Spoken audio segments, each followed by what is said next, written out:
Pagbasa sa Aklat ng Kawikaan, Kabanata 10, Talata 1 hanggang 32. Ang mga kawikaan ni Solomon. Ang matalinong anak ay ligaya ng magulang, ngunit tinik sa dibdib ang anak na mangmang. Ang yamang buhat sa masama ay di papakinabangan, ngunit ang katuwiran ay maglalayo sa kamatayan. Ang matuwid ay binibigyan ni Yahweh ng kasiyahan, ngunit ang masamay kanyang ginugutom naman. Ang kamay na tamad ay tiyak na magdarahop, ngunit magbubunto ng yaman ang kamay na masinop. Ang nag-iimbak kong tagaraw ay nagpapakilala ng katalinuhan, ngunit ang natutulog kong anihan ay nag-iipon ng kahihiyan. Ang matuwid ay mag-aani ng pagpapalat kabutihan, ngunit ang bibig ng masama ay nagtatakip ng karahasan. Ang alaala ng matuwid mananatili kailanman, ngunit pangalan ng masamay tiyak na mapaparam. Magandang payo ay tinatanggap ng pusong may pangunawa, ngunit kapahamakan ang wakas ng mangmang na masalita. Ang namumuhay ng tapat ay pinaghaharian ng kapayapaan, ngunit ang may likong landas ay malalantad balang araw. Ang malilikot na mata ay lagi sa kaguluhan, at ang bibig na maluwang hahantong sa kapahamakan. Ang bibig ng matuwid ay bukal ng buhay, ngunit labi ng masama ay nagtatakip ng karahasan. Sa hari-saring kaguluhan ang bunga ng kapuotan, ngunit ang pag-ibig ay pumapawi sa lahat ng kasalanan. Sa labi ng may unawa matatagpuan ang karunungan, ngunit sa likod ng isang mangmang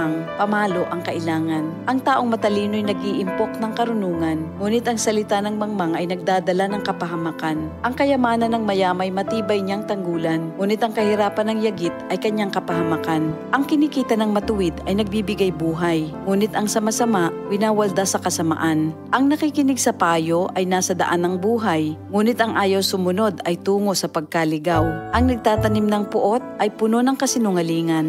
Ang naninira sa kanyang kapwa ay isang taong mangmang. Ang taong masalita ay malapit sa pagkakasala, ngunit nagpipigil ng dila ay dunong ang pakilala. Ang dila ng matuwid ay tulad ng pilak na mahalaga, ngunit ang puso ng mangmang ay basura ang kagaya. Ang labi ng matuwid sa marami ay pakinabang, ngunit ang mangmang ay namamatay ng walang karunungan. Ang pagpapala ni Yahweh ay kayamanan na walang kasamang kabalisahan. Ang paggawa ng kasalanan ay kasiyahan ng masama, ngunit ang mabuting asal, kasiyahan ng may unawa. Ang kinatatakutan ng masama ay magaganap sa kanya, ngunit ang hangarin ng matuwid ay matatamo niya. Tinatangay ng hangin ang taong masama, ngunit ang matuwid ay gusaling di magiba. Kung paanong ang usok ay nakakaluha, ang suka ay nakakangilo, gayon ang tamad na alipin sa kanilang mga amo. Ang paggalang at pagsunod kay Yahweh ay nagpapahaba ng buhay, ngunit ang mga araw ng masama ay hindi magtatagal.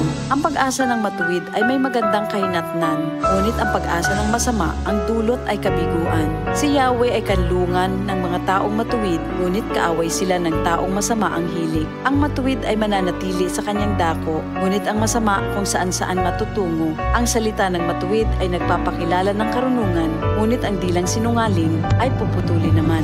Ang salita ng matuwid ay palaging angkop, ngunit ang salita ng masama ay puro paninira. Ito ang salita ng Diyos. DCXL 558